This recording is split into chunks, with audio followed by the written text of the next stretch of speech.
Hello and welcome back. And we're going to talk about the second lecture in Unit 1-3.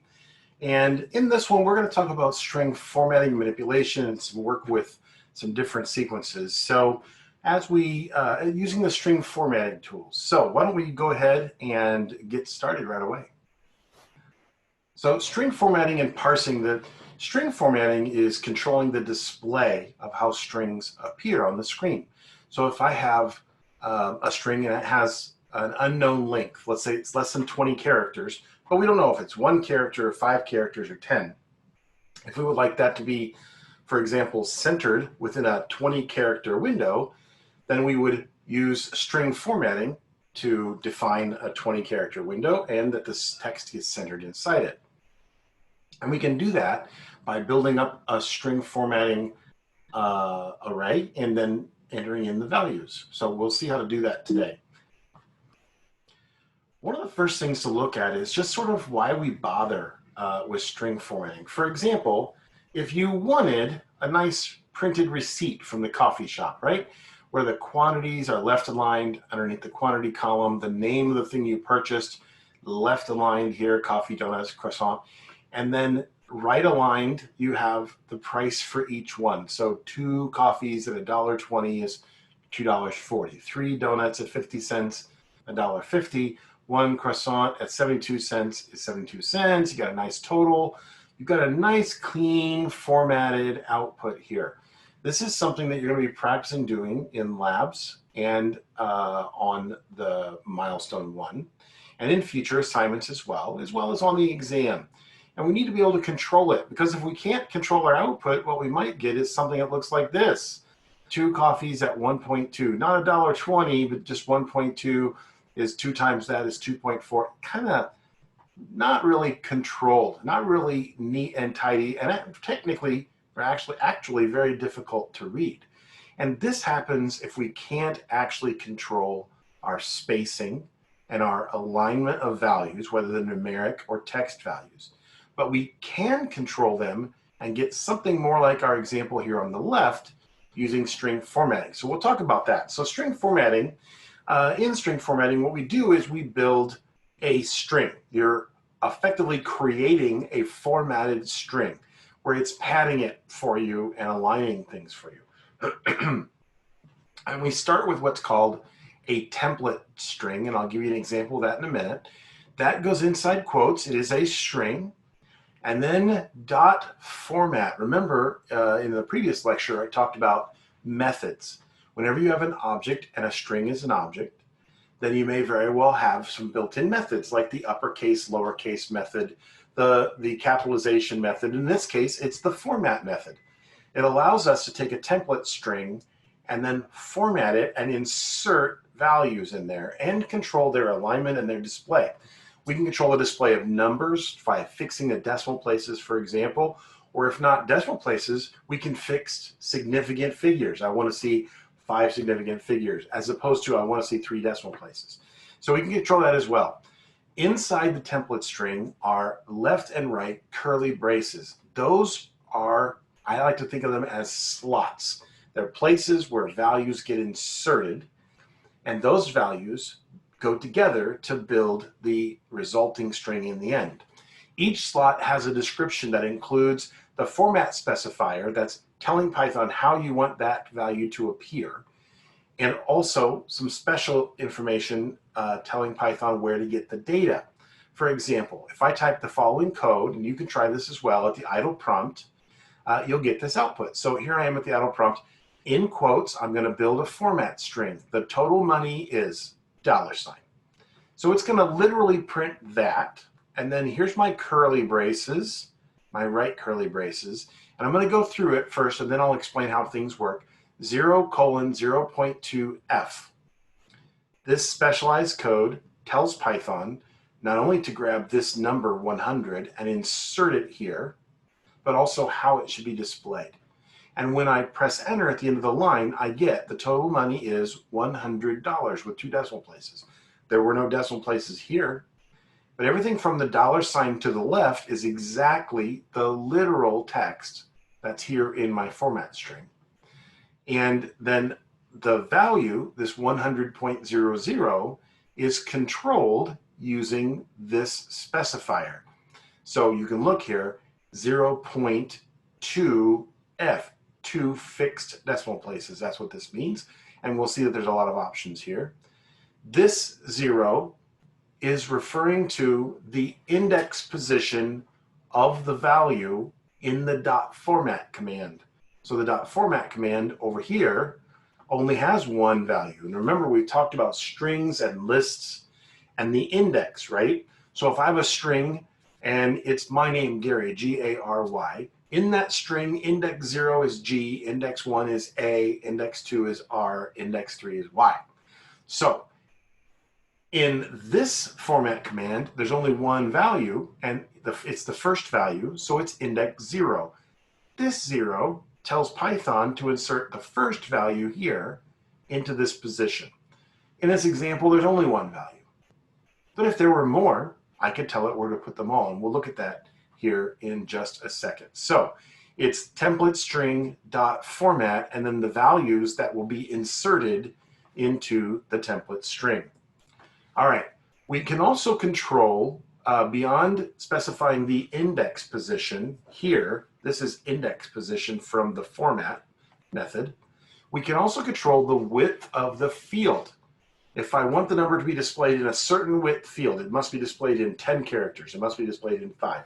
Or I can say, display it in as many characters as you need. You could do that by specifying the width of 0. That's not nothing, don't display anything. That tells Python however much space you need, use that. Then precision and type. Precision is without a type, precision is significant figures. If I use a type like F for float, then I'm saying I want fixed decimal places, this many. Width is spaces to display, precision is significant figures, unless I use something like F for a type, which means it's a fixed point number with a fixed number of decimal spaces. So here I've got a template string that's high, first slot from index 0. Notice I have no specifier, so it's just going to put the data there, however it is in the format command. Then the second slot, you have whatever's in index 2, $1 million in the bank. So the word Mr. period right here gets inserted where 0 is, because this is index 0, index 1, index 2. Mr. period gets inserted here. Gatsby, index 1, gets inserted here. And 999 gets inserted here. So this would be, hi, Mr. Gatsby, you have $999 million in the bank. How about this one? This int, like integer, and then whatever's in index 0 is going to get placed here in a 6-character wide field, was placed in a field width of 6. Dot format, so this is the first value in my format method, so that's at index 0, so that gets inserted right here. Notice this int comma, it's exactly what I have there. This is 6 characters wide. Regardless of how long the number is, it's being displayed in 6 characters. Was placed in a field width of 6. This float, 0:10.5, has width of 10 and precision of 5 significant figures. And then inside my .format command, the element at index 0 is this big long number. 5 significant figures would be 2.7183, and that's in a 10-character field. So this is 1, 2, 3, 4, 5, 6 characters. There's 4 spaces there. And it has 5 significant figures. This float, 0:10.5f, very similar, except it has an F on it, is fixed at 5 decimal spaces. So it's going to be in a 10-character field with 5 decimal places. Notice it's the exact same number, but it gets displayed this way. 2.5 decimal places, 71828. Notice the rounding going on here. This actually rounded 828 to 83. Did that for us. And here it shows 828. Is fixed at 5 decimal places. So we can control with these placeholders, these slots, what values from the parentheses get inserted into each of these positions. And we'll get some practice at that. So we can also control left and right justification. You'll notice that, for example, I didn't specify anything and these numbers are right justified. They're right justified. I can control that. So left justification, colon, and then my placeholder is 0, whatever's index 0, colon, left aligned in 5. So it's going to put colon P left aligned in a 5-character field. Notice the 3 spaces after. Right justification, right aligned in a 5-character field. So here's my 5-character field, and it's right aligned on this edge. Centered, I'll use this. This is Shift 6 on your keyboard, by the way. Greater than, obviously, less than. This is shifted 6. It means centered. So center, a colon, parenthesis, a smiley face in 5 characters. And here it is centered in 5 characters. So we can control alignment as well. I totally encourage you to try these things out and play with them. Play with these and play with these and see what you can get.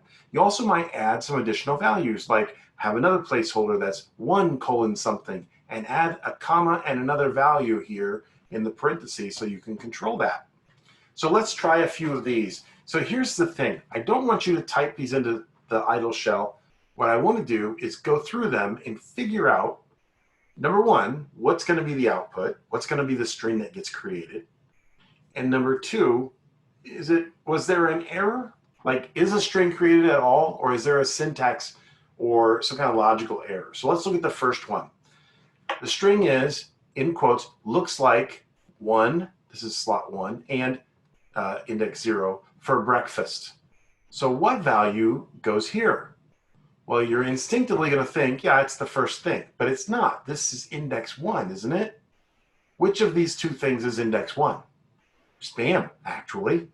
So this is going to say, looks like spam and index 0 eggs for breakfast. It's going to insert the words in there. So these don't even have to be in the same order that you have them here. This allows you to change your mind later. Maybe it used to say eggs and spam and you wanted to say spam and eggs. However you want to do it. How about this one? There is 0, 1, 2, 3, and then format 1 spam for you. What is an index 0? Well, the number 1, and then spam, and then the number 4, and then you. 0, 1, 2, 3, index 0, index 1, index 2, index 3. So this is going to say there is 1 spam for you. How about this one? Hello, whatever's in index 0, and then dot format, I've got 2 things in here. There's index 0 and an index 1. I'm not using this one. Is that okay? Actually, Python could care less. If the index you specified is here, it will use it. So this is just going to say, hello, Susan. That's the string it will create. How about this one? In my format string, 0 colon 0.2f, and my next one is 0 colon 0.2f. What's going to be displayed? Well, this is referring to index 0, and so is this. That's legal. You can do that. So what's going to happen is these are both going to display 2.30. We never referred to index 1, so we're never going to get this value. Just this one. This might be a typo. Maybe I intended on putting a 1 here, so I'm getting the wrong display. You've got to be careful. You got to make sure that you pay attention to how you have those set up. Here I have 7.5 fixed, 7.5 fixed, and then format 2.3 and 2.3468. So what's going to be displayed? Here's a clue. You have to specify the index. Am I specifying which values to use? It's not going to take the 7 as an index and give you an index error.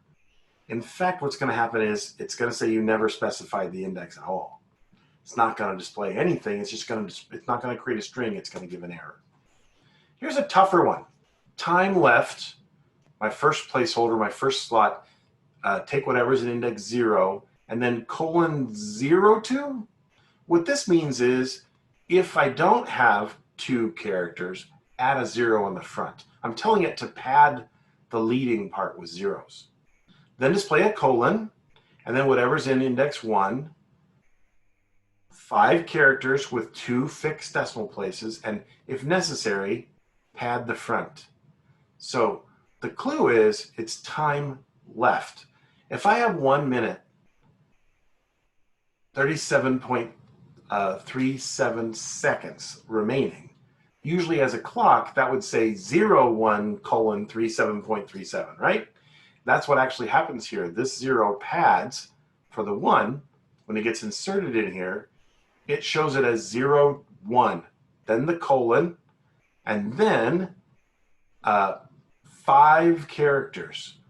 1, 2, 3, 4, 5. Remember, the decimal place is a character.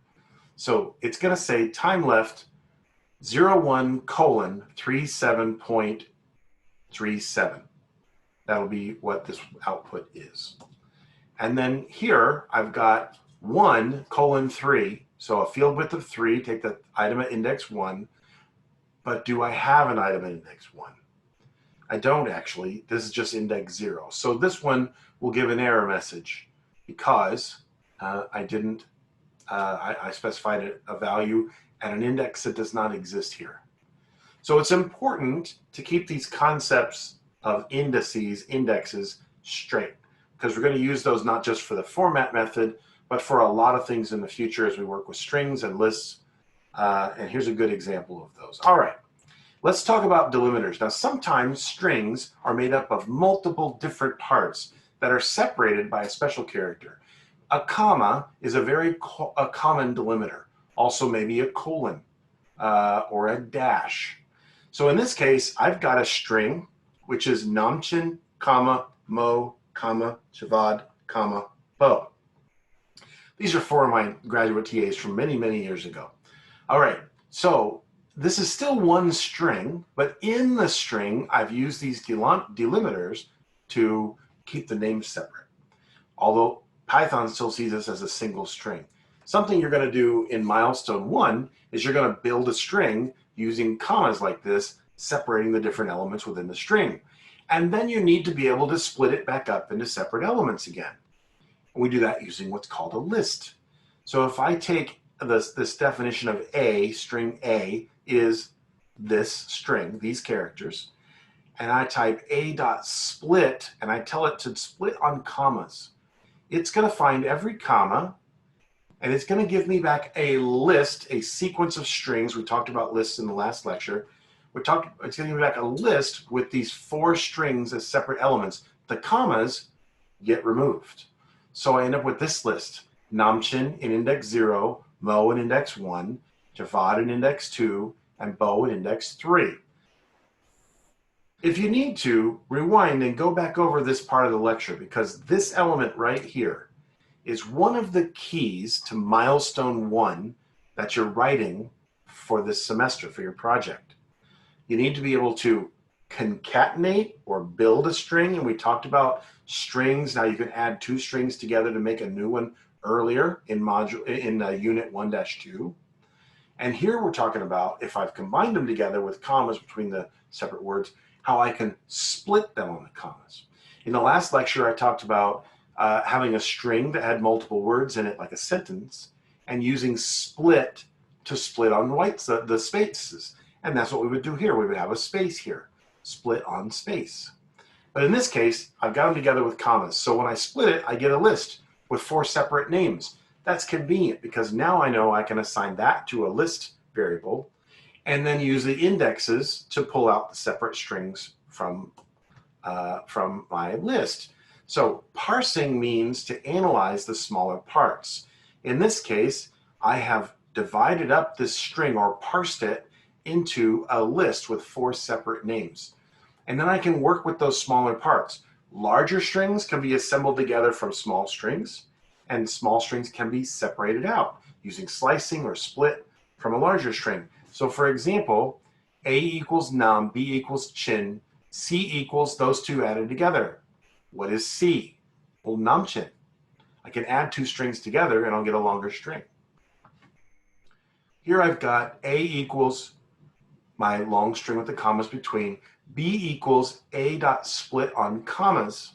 What is B? Well, it's list.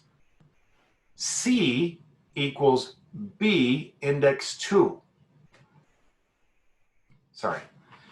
Index 2 of this list this is index 1. This is index 0. Mo is index 1 and Javad is index 2. So if C is a string that's list B index 2, C is just going to be Javad. I actually pulled it out of the list and assigned it to a separate string. So play with this sort of thing. It's the best way to learn how this works. Create a string, divide it up into a list, maybe use slicing to pull elements from the list, that sort of thing. This is a good example of how to do that.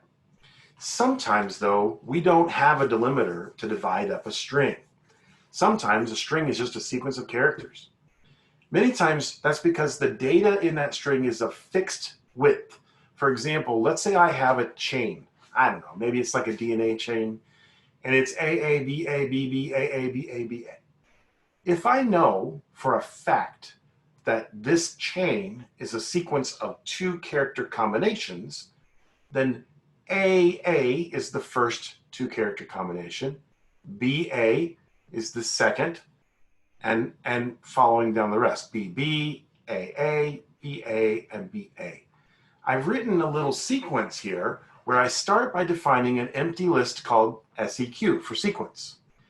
And then I create a for loop for this number in range. Remember, range gives me integers, right? Length of the chain integer division 2. So this is 1, 2, 3, 4, 6, 7, 8, 9, 10, 11, 12 characters. So length of that divided by 2 would be what? 6. So length of chain divided by 2 is 6. So sub is going to be 0, 1, 2, 3, 4, and 5. Sub.append from the string start value, end value. Well, this little magical math here, what this does is append is a way to add something to a list. I've got an empty list here called SEQ. What I'm doing is I'm appending 2 characters at a time from the original chain, those 2 character strings to a list. In the end, I get this. My list with 6 2 character combinations, and those are, in order, the pairs from my original string. If I know the length of my string, I can actually come up with a routine like this to actually divide it up in 2 pieces at a time. If you work through the math that's going on here, you'll see how this works. Sub, for example, starts off as 0. The first time through, sub is 0. It's going to be 0 through 5, right? It's 0. So sub is 0. 0 times 2 is 0. 0 times 2 is 0 plus 2 is 2. So the first time through, it's getting from the string index 0 up to but not including index 2, which is A and A. So it grabs this. The next time through, sub is 1. Well, 1 times 2 is 2. And 1 times 2 is 2 plus 2 is 4. Starting at 2, going up to but not including 4 is indexes 2 and 3, isn't it? So that would be BA. It's just in this loop, just grabbing 2 characters at a time and appending them to my list that starts off as empty, so that this is my list in the end. You want to play with those sort of techniques. If you have 2 character combinations, 5 character combinations, whatever the patterns are, and you can divide those up, even if you don't have a delimiter, as long as our strings are made up of fixed length elements. All right. Well, that's this lecture. Go ahead and take the quiz that follows. Got some questions about lists, some questions about strings and slicing and string formatting. And then move on to the homework. And of course, the programming exercise in the lab 1-3. Have a great week. Have a great weekend. Take care of yourselves.